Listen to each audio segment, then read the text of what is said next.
Do you have any tips for getting over a breakup? Yeah, no contact straight away. It takes 60 days to form a new habit. 60 days for your brain to say, okay, we're getting used to this. So 60 days for a new workout routine, 60 days for a new, diet that you're on, 60 days for a new mindset routine as well. The opposite of anxiety is not peace, it's trust.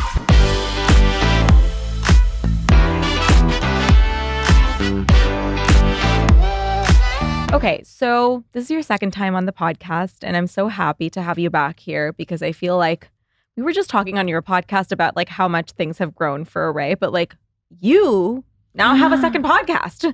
I know. And I announced a book. Like crazy stuff has happened. In 9 months, we have both birthed a whole new live street for ourselves. What on earth? Okay, so I want to get into mantras. Yes. So you have a new podcast, Mantras, and I think it's like, by the way, obviously a listener as well, and I think it's incredible. Talk to me about the science behind mantras. So the science behind mantras is basically your brain is seeing the world based on a lot of factors. So how you see something is very different to how I see something, and it's based on upbringing, it's based on culture, it's based on biology in some sense, but it's also based on the information that you give your brain. Now, you can rewire certain parts of your perspective and how you see the world by giving your brain different prompts, by giving it different information. So if you have an attitude of like, nothing works out for me, my life is terrible, and you continuously say that to yourself, guess how you're going to feel? Pretty terrible, right? But if you seriously, and it's a serious scientific finding that if you take those same thoughts, you almost pluck them out of the air, you say, that's not right. Actually, I am lucky and everything is going to work for me. It does rewire how your brain processes information, how it approaches problems, and your own self-concept as well. I love that you broke it down like that because I truly believe that positivity is something you can learn and you can choose to adopt, okay? Mm-hmm. And like my real life experience is exactly this, right? I think I'm now hardwired for positivity, and I'm just someone who inherently believes that things are going to go the right way. Mm-hmm. Even when something goes the wrong way, I'm always like, oh, like there's a learning lesson from this. And so nothing really upsets me because that's how I move through life. But it's something that I've taught myself. Like I decided in my early 20s that I was going to do a reframe no matter what was happening in my life. So always just telling myself like, oh, it's okay. Like, I'm grateful for this, this, and this instead of focusing on all of the negativity. Mm-hmm. And I think my life worked out pretty well because of that. And I think you live life a little bit more pleasantly too. Oh, absolutely. Absolutely. And I do hear like the main criticism people have of this is like, well, I'm a pessimist. I totally understand that. Sometimes we are just programmed to see things more negatively. But why can't you change that? Yeah, I still think it's a choice. It's a choice. It's a choice to continue in that way. And we will see study after study that says, yes, you can change your personality. It will take time and it will require intervention, but that's intervention that you can apply yourself. What I also like to provide like evidence of, because I love my science. Like I'm not going to come onto a podcast and be like, just say random crap. What mantras and any kind of positive thinking, what it really embodies is a kind of therapy called cognitive behavioral therapy. How you think about something impacts your behavior, which impacts your general mood / general attitude towards your life. If you can change your cognition, i.e. how you think about something, you can change the behavior around it, which will have positive flow-ons. Mm-hmm. So that is really the power of mantras. It's rewiring how you think about yourself, how you think about the world, how you think about your problems. I also think that if you are able to kind of reframe the way that you're thinking, and it's funny because I really think that it's like at the beginning, it's like a deliberate practice, right? Mm-hmm. It's very deliberate, yeah. And then after that, I feel like your actions start to match that too, right? Yeah, so there's a really famous study and that people sometimes misquote it. Sometimes it's 21 days, sometimes it's 3 months. I like to say 60 days. It takes 60 days to form a new habit. 60 days for your brain to say, okay, we're getting used to this. So 60 days for a new workout routine, 60 days for a new, diet that you're on, 60 days for a new mindset routine as well. And at that 60 days, you're over the hump. This has become something that is part of your routine. It's also become something that's part of like your neurology and how your brain operates. I'm going to bring in another scientific term. It's called long-term potentiation. You will probably know this as neurons that fire together, wire together. You have all of these pathways in your brain. And how I like to think about these pathways is when you're forming a new one, it's like you have a big green paddock and you walk across the green paddock. And the first time you walk across, you can't really see the path, right? Mm-hmm. It's just grass. But then you walk back across the paddock and back across the paddock in the same line. And suddenly you have a trail. Suddenly you have this path that's come out of nowhere because you've worn and you've trod down this area. Now that is how you create a new neural pathway in your mind. It comes from neuroplasticity. You are able to rewire which neurons are communicating with which other neurons, which pathways are forming in your brain by walking those pathways again and again, by practicing the positive thoughts or practicing the mindset that you want to have. I love that. Is there also science behind gratitude that you can share? Oh my goodness. Gratitude is so insanely powerful. Now, I don't want it to come off as very toxic positivity on my end of me being like, yeah, just think about your problem differently and just be grateful for what you have and suddenly you're going to be happier. There is genuine trauma and genuinely terrible things happen where no amount of positive thinking is going to help you if you don't have therapy and maybe even medication. But I've seen in my own life the power of gratitude. It's a small practice that is both grounding, reflective, it brings about appreciation, and it makes me quite present. Now, there are studies that prove this as well, where they ask patients or they ask participants to deliberately engage in a gratitude practice for an extended period of time, and then they compare them to a similar amount of people who have not done that. What they see is lower levels of generalized anxiety, higher levels of life satisfaction, lower levels of even depressive symptoms as well. That's pretty powerful for something that every single human on this planet, or most of us, could do right now. Do you know what I mean? Yeah, it's big. And I completely agree with you. Yes, I think no one's trying to be toxic positive here. And I think what you said about therapy and medication, so important. There's this saying or something an analogy that I read somewhere. And it was if there's shit and you rub glitter on shit, the shit is still there. And so that's toxic positivity where you're pretending it's not there. But how you make it more glitter is actually clearing the shit. And that's therapy and the medication and doing the work to actually address whatever traumas that we go through. But I think that these things can live together. You can be doing the clearing work and getting the help and, being self-aware of whatever trauma that you're going through while also doing this in tandem as well. I honestly think you do need to do both. Absolutely. How I think about medication, I know this isn't really what we're talking about today, but that we brought it up is I think there's been some controversy around medication recently. I'm still medicated for my anxiety and for my depression. How I see it is I'm doing trapeze work and I need a safety net. Totally. Dealing with your mental health is doing freaking Cirque du Soleil performances. And the more you do them and the more you gain skills and the more you apply those practices, the safer you feel without the safety net.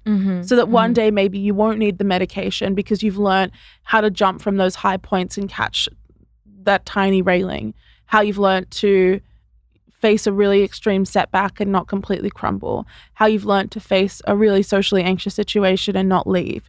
That's really what I think is important. And I don't think that you can, I don't know, maybe this is controversial, but I don't think you can just take medication and think it's going to be okay. The same way that I don't think you can just do gratitude and think that your life is going to improve.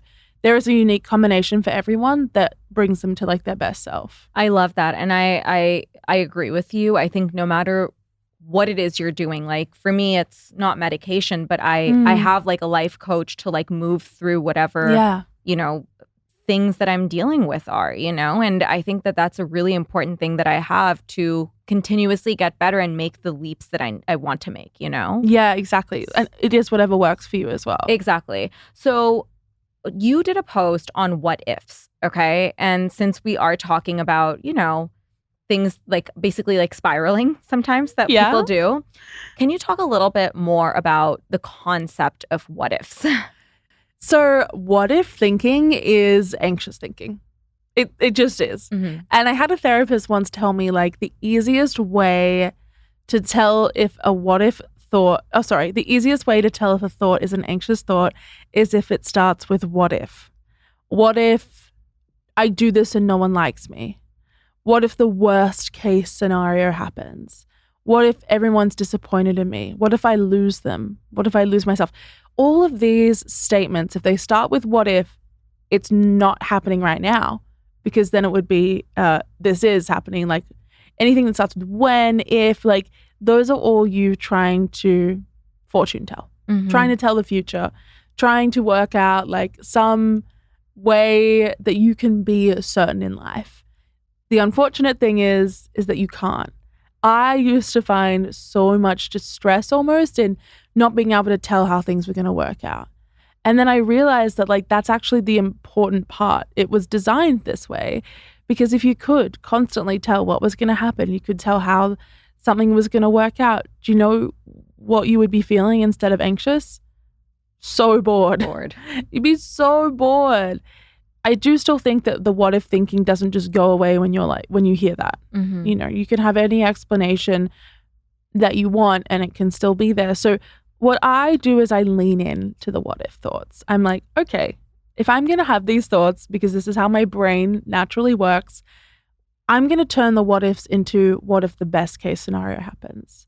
So when I'm dealing with negative thoughts about, let's say, the future, what if I fail? What if this turns out terribly?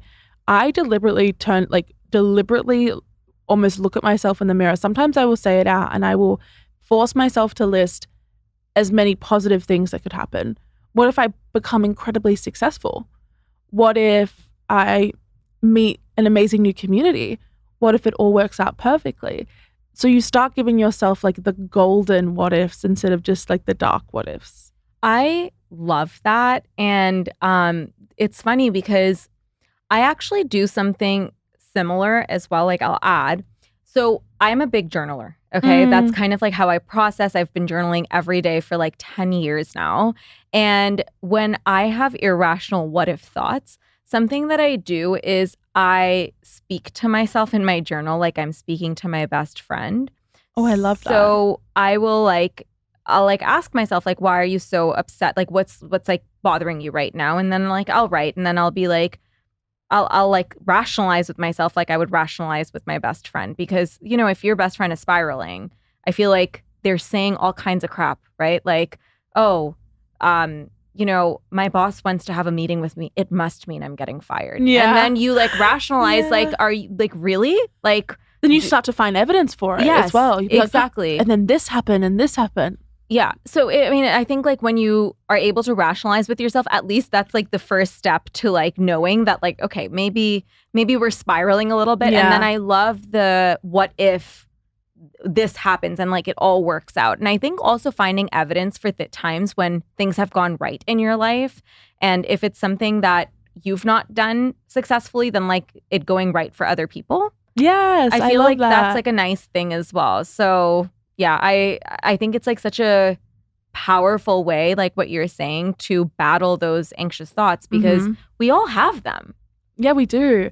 The other thing I love to say is like, and I think you kind of just said it in a similar vein, is like the opposite of anxiety is not peace, it's trust. So it's trusting that even if the worst case scenario were to happen, you're going to be okay. Yes. Like you're going to be fine. You will survive.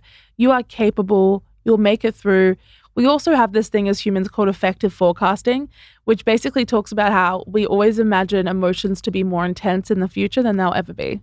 I love that you say that because as you put it into words, I'm like, yes, yeah, this is true. So many people, like, I'll tell them that and they'll be like, wait, why are you describing every single instance in my life where I've either been disappointed or scared?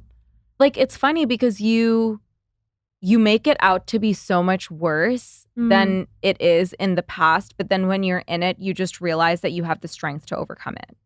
And honestly, I think that those moments, as much as you might wish they never happen, are incredibly valuable. Yes. The only way to never be scared and to never deal with what if thinking is to never do anything. Because the thing that I love to tell people about anxiety is that its biggest fuel, the thing that, you know, inspires it the most, is unknowns and ambiguity. And it's within those unknowns and ambiguity where you're going to make the most progress. Yes. Because if you just stay within what is known, there's no movement there. I couldn't agree more. And also, I've gone through this exercise where I've asked myself, like, when have I learned the most and grown the most in life? And it's not when I've been sitting cushy. Like, those moments are great, of course, when things are going so well. But it's in times where I've kind of been stretched. That's when I've grown the most as a human being. So I feel like, yes, like, I mean, when something bad happens, of course, you know, you don't want to be in that situation. But also I think, like, I'm not talking about tragedies right now, by the way, just to clarify, but I'm talking about challenging situations in life. I also think it's a muscle to get comfortable with, like, you know, knowing that there's like a lot of unknowns, but you're going to take the risk anyway. I really like that you've said this because it really applies to something I've been going through recently. There's this like idea, it's more of a spiritual idea. I think if you know me as a person, you know that I love the science, but spirituality to me is an important psychological practice. A girl after my own heart. I love that. I know this like whole day we've been like, wait, I think that. Crazy. But something that I have really noticed is that recently I went through like what some people would call like the dark night of the soul. Basically, it's just like a really hard time in your life that isn't coming from anything wrong in your life. It's coming from a real internal shift. It's like a transformational period where, you know, as the moon goes around the sun at some point, like it's back, you know, at some point it's facing the darkness. And I really felt like that is what was happening to me. And the whole time I was like, I don't want to feel this way anymore. Like, I'm so lost. I'm so anxious. What's going to happen? And then I was just like, okay, surrender. Time to surrender and to just learn from this. The last 6 months, I feel like I have grown more as a person than I have in the last 5 years because of this acceptance of struggle and this acceptance of sometimes anxiety, sometimes distress, and the unknown. I'm sure you've had a period like that as well. I think everyone can relate to that. And I'm someone, I practice stoicism. And I'm like, I think it's been the thing that's like, I think gotten me through a lot in life. But there's this quote from Marcus Aurelius, and I'm going to butcher it. But essentially he says that whatever challenges come your way, they come your way from like, I guess, like a spiritual like perspective because you are equipped to handle them. Like life will never present someone with a challenge that they aren't able to handle. And so it's just like because you are strong as a human being to deal with that and someone else may not be. Yeah, you can rise to the challenge. Yes. I did see like a really funny like TikTok the other day and this is not what we're talking about. Yeah. Tell me the funny TikTok. It was like very similar. It was like God gives his toughest battles to his strongest soldiers. And it was like this kid being like, well, I have cancer. And God was like, oh, like a mismatch. So I'm like, I know, I was like, oh, like this is it's so funny. But I do think that like in general, when you're dealing with a personal challenge, if it's not costing you your life. Yes. Caveat being that. No. That's I knew that's what you meant. So that's what I'm saying is like sometimes this leads into what I was going to say, which is that sometimes we look at a situation and you're like, this is life ending. No, it's not. Like it's not going, you're not going to die. Nothing bad's going to happen. You are just being forced to grow and it feels uncomfortable. But you think about like all these other situations where it's like actually you are so lucky to have this opportunity to realize who you really are. Yeah. I love that. Okay. So how can you use mantras to achieve goals? So I really think this comes down to also like the psychology of manifestation. And I was gonna get into that, so I'm very excited to dive into this. I jumped the gun. No, we're gonna get into it right now. I'm in charge. Yes, I love it. So if we're talking about the psychology of manifestation, like there's two main things that people love to talk about. It's the law of attraction. It's the law of detachment. So the law of attraction is the more you think about something, the more you want it to happen. Mhm. Like the more that you think that it's going to happen. And then the law of detachment is that you have to seriously be detached from any outcome for the best outcome to come to you. Now, both of these sound quite spiritual. What they really have to do is how you're thinking about your environment and how you're thinking about your problems. With the law of attraction, the more you think about something, the more you are going to start to see opportunities and start to focus on things in your environment that align with that happening. Now, for the law of detachment, the less you become detached, now with the law of detachment, the less you become attached to a specific outcome. And that means that you begin to broaden your horizons. So previously, you may have been like, okay, well, I really want this job and I only want this job and I'm going to manifest it. What mantras are going to help you do within that in that space is go, actually, perhaps the mantra I need to have is whatever is best for me will find me. It might not be that job. It might not be that person. I know that like a good future is awaiting me. I just can't see it yet. I think mantras can help you with a sense of release that really taps into that law of detachment. And it can also help you with a sense of focus. And we're going to talk about, again, the law of attraction, which is the more you think about something, the more you program your brain with information, the more you're going to start noticing things, the more you're going to reprogram your behavior so that you are more productive, you're more efficient, you feel more determined, you feel more like this is your destiny and this is going to happen. Mantras, incredibly powerful with that. We did one on like a recent episode, which is that, let me find it. Do you mind if I find it? No, please. We're going to cut this out. These questions are great, by the way. Thank you. Oh, of course.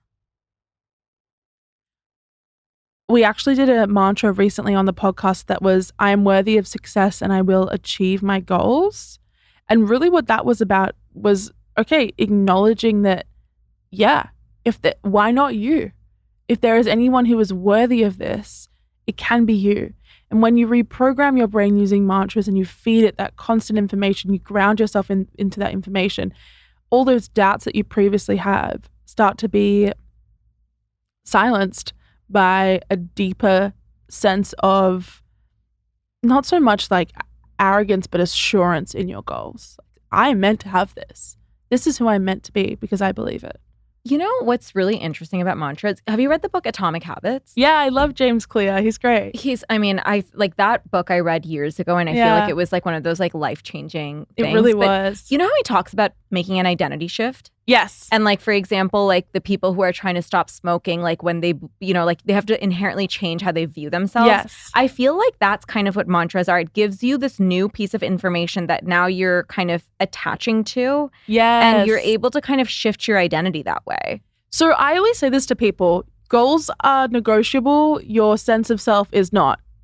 So you're not going to negotiate with who you are, but you will negotiate with something that you need to do. Mm-hmm. So this, what you're talking about here, I'll like explain the theory that he has. And it's a true theory, which is if you start saying a goal is not what I want, but who I am, the who I am statement is going to be more effective. I want to be healthier. I am a healthy person. I want to quit smoking. I'm someone who doesn't smoke. Which one is going to be more powerful? The same thing with mantras.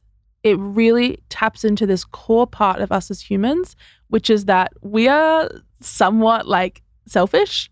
Not selfish, but we're quite self-centered. So if something is tied to who we think we are going to stay more, I guess, we're going to make a deeper promise to it.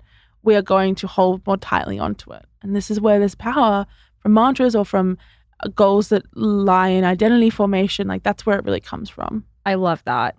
Tell me how you come up with your mantras.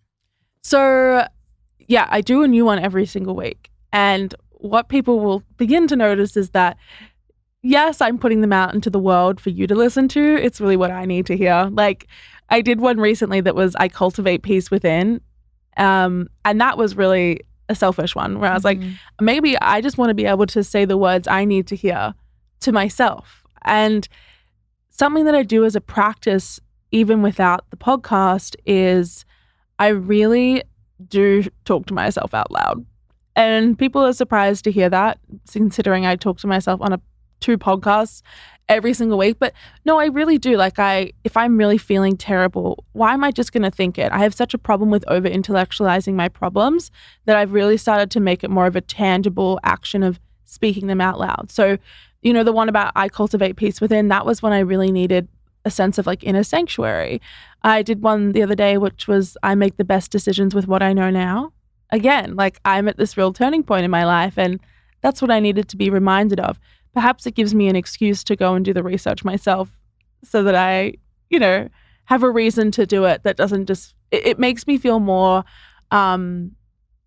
accountable to look into it. Well, we talked about this on your podcast, but every good business is born out of your own frustration. And so I feel like this is that in a different form, And no one was really doing it as well. I was like, I remember walking back from the gym and I was like, I just want a pep talk. And I want a pep talk that is linked to an affirmation. And I want someone to just talk me through, I just want to be inspired. Yeah. And so that's really what it was born from it's like, I don't want to listen to a whole podcast episode. I don't want to listen to like a 1 minute, prayer. Like I want to listen to almost like a speech that's going to ground me and that's going to give me space to reflect. And like in the shows, you would know, like we have a minute of music for people to just like sit and think, which I was like, that's what sometimes I want to do. Like I'm listening to a podcast and I'm like, wait, I need to pause because I actually just need my brain to be clear so I can think. And we've like built that in. Yeah, I love it. Okay, so I want to know 2 podcasts. How are you even balancing the 2 of them? You just released a book. Like, tell me everything. And also why a second or how a second podcast? How and why. Okay, I'm obsessive. I'm an obsessive person. And you are the same. When I want to do something, I have to do it. Totally. And I love the psychology of your 20s. It's like my firstborn, right? You're always going to have a little bit of favoritism. A little bit, yeah. But like a mantra is just like so fulfilling to me right now. And I just felt like I needed a new space. Like, my first show was so scientific, and of course I would give my opinion, but I wanted something where I could just honestly just not ramble, but just almost like just explain and just explore more philosophy and more like wisdom and more things that were less rooted in the science but still felt really important to me. How am I doing it? I don't really know. I'm actually really good with time management, and I really make sure I make time for what's important. Can you share your tips? Because a lot of people may not be that good with time management. I do not do more than 3 tasks a day. Like because it's too much mental power. Like I have a day for recording, I have a day for doing errands, and I have 2 to 3 days for writing, because obviously a big part of what I do is writing, which a lot of people don't know. And those days are what I will devote myself to. And if there is a task on my to-do list, like it will get done on the day that it's devoted to. So there's never this like sense of task switching. Yeah. And never this sense of like, oh, should I do this or should I do that? It's like, no, I know I wake up, it's Tuesday, I know that I'm recording today. I wake up, it's Wednesday. Okay, I know that I have to write 2 scripts. Friday, like another recording, and then in the evening is errands. So that's really what I do. I will also say, and we were talking about it on the episode you did with on my show, it's just this sense of like, I will just work. I will just work until the thing is done. I feel very uneasy if something isn't done. And I love it so much that I feel like I'm letting myself down if it's not perfect or if it's not something that I would want to listen to. Yeah. Like, I don't want to be like the show that you turn off. So, no. I love how we're both like, worst fear. Terrible. Absolutely terrible. Someone's like turning it off right now. Stop, keep listening. Like, tell me about your book. Sorry, I need a drink. No, please. We recorded like 2 hours worth of, we've been yapping away. I know. So my book comes out in April, but it was announced recently. It's called Person in Progress. I genuinely, like, now that I'm thinking about it, last year was kind of crazy for me. I'm genuinely like, you're asking me for tips and I don't really know how I did it. I'm like, ooh, I was probably taking on a little bit too much. Well, you came out the other side. I Look did. At you go. When you really care about something, like it's not that hard to just devote yourself to it. The book is basically every single issue that you've had in your 20s, like, here is a psychological explanation. I love that. Yeah. Everyone needs that. It's like chicken soup for the brain. Yeah, exactly. For your 20s, it's like, okay, so you're going through a situationship. Why do you feel so crap? I'll tell you. Why do you feel like you're still grieving this person? I'll let you know. You're struggling to find a job. What's that doing to your identity? Like, you are having these weird, bitter arguments with your family. Why is that maybe rooted in childhood trauma? Like, it's scientific, but it's also quite, it's advice, and it's like lessons that I've learned and that experts have taught me, that kind of thing. How did you get into this stuff? And it's funny because we've done a podcast episode already, like you've come on, but I've never asked you like how, because the what made me fall in love with your show and you is the fact that you were able to distill these really significant things that we all go through and explain it from a science lens, which obviously, as you know, it's something that I love. You love it. Yeah. I really like that we both have that in common, actually. So basically, I studied psychology. I also studied philosophy, economics, and politics. So it's a degree that like is offered in the UK and in Australia. I think it's, if I'm being completely honest, I think it's like the degree that politicians do when you want to like know a little bit about everything. I just really did want to know a little bit about everything. But as my like degree was coming to an end, I did 2 degrees at the same time, which you can do in Australia. It just takes a little bit longer. I just started specializing in psychology. So I had all of these electives, and I wrote actually to like the chancellor of the university, and I was like, please, can I have your permission to just do an entire another major in psychology, double major, and do a specialization. So basically like all I was doing was psychology courses for my degrees. Because I loved it so much. And then I worked in mental health for a long time. It's kind of sad, but I used to work in child maltreatment and domestic violence. So it was really fulfilling work. I would interview people for the government who, you know, where were they now versus where were they 10 years ago? Had these interventions helped them? What could we do for them? And I created a program for the government for helping children experiencing like intense mental distress. So obviously, like a parent, if your 12-year-old is like, I am experiencing psychosis, you're going to freak out and you're going to want to take them to the emergency room. Now, what is the last place on earth that a 12-year-old who's experiencing psychosis should be? They shouldn't be in an emergency room. There's a lot of other people in there who also have very serious problems. It's chaotic. It's intense. It's not an environment for a child experiencing mental distress. So like I helped create programs to make sure there were safer spaces for them.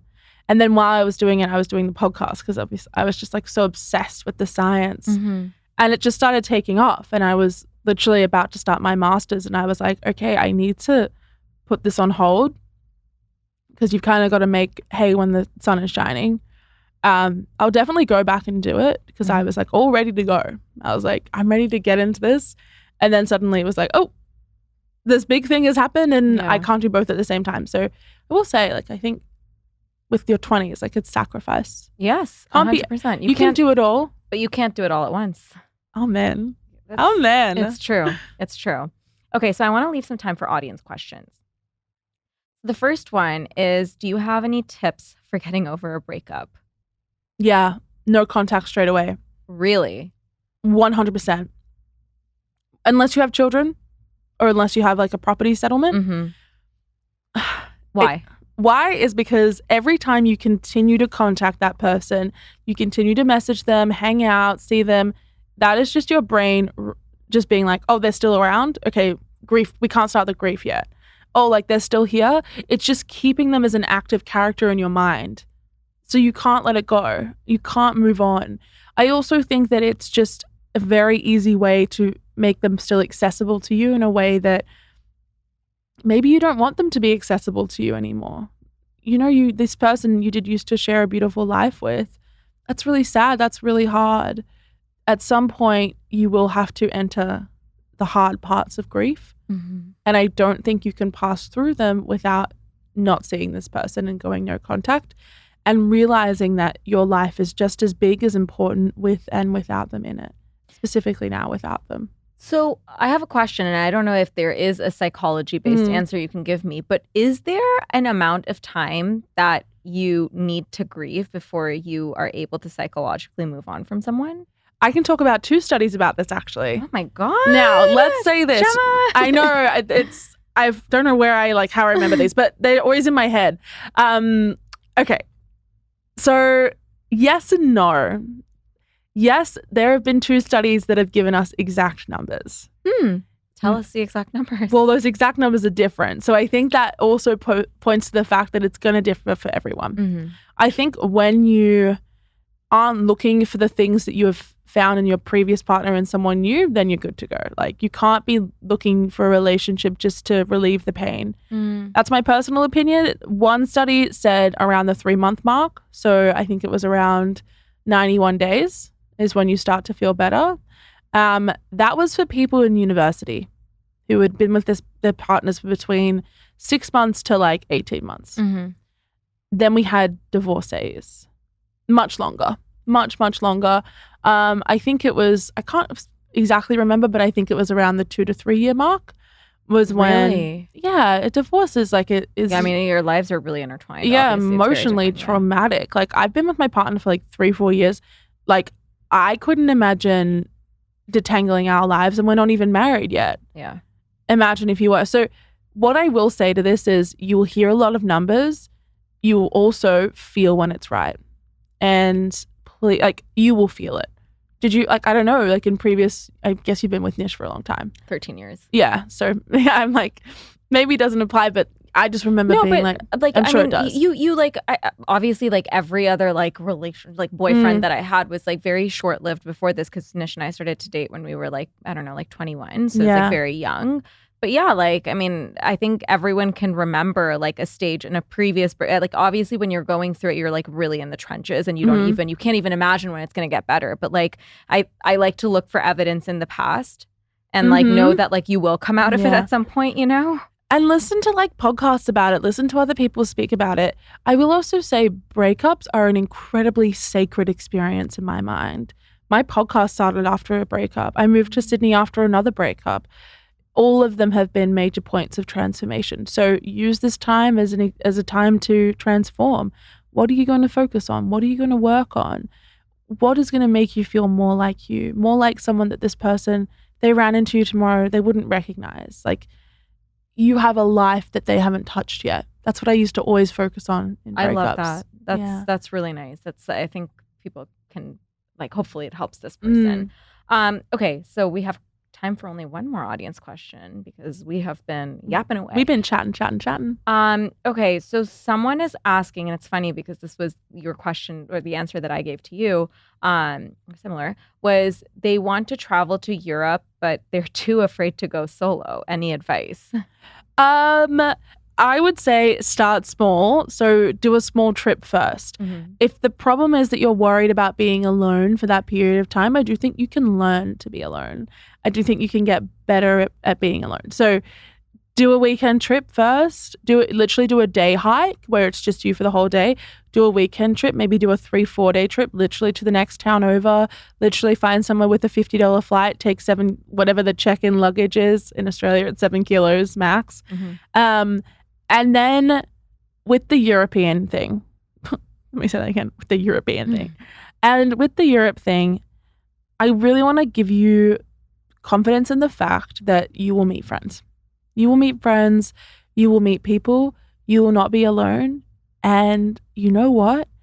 If it really hits the fan, you can come home. But I don't want you to live with the regret of not trying. And I know that people are more likely to regret inaction over action. So the chances are you not going is going to be a greater source of distress and pain in the future than the momentary uncertainty of you going now. And I think it's really brave what you're choosing to do, and you will have a lot of fun.